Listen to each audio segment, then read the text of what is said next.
nightmares into nightmares, it's time for a new challenge. This time I'm making game icons horrifying. The Monopoly Man is too perfect at the moment, so I want to do a complete redesign. And this will involve getting a new face. As you can see, there's a similarity. They're both round-faced, and they're both smiling. Let's make him look smarter with this lovely suit. I'm going to cut it out. And let's suit him up. The collar isn't fitting around his neck, so let's use Puppet Warp to open it up a little.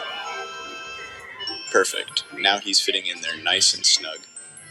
Before that reflecting bold head of his blinds me, let's bring in his hat and put it nice and snug up here.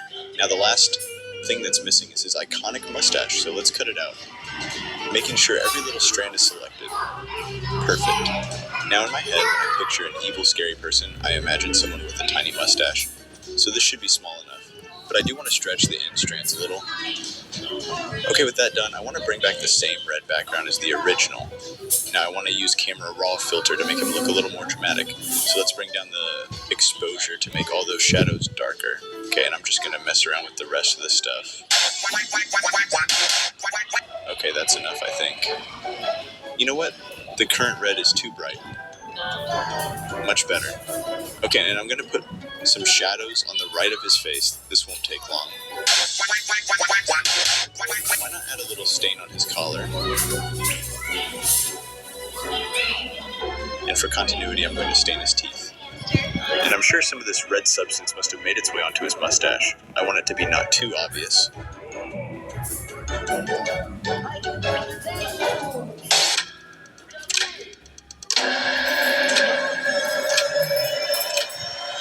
I've already got this railway background, and to start this off, I'm going to need Jake. So with him cut out, I'm going to turn down the exposure to darken him. And to match Jake with the same color as the background, let's add a small tint of cyan to him. Those eyes are full of joy and hope, so let's get rid of them by adding some eyelids. As you can see, I'm using the lasso tool to select the shape of them. Now I can add a color layer and select the color of his skin.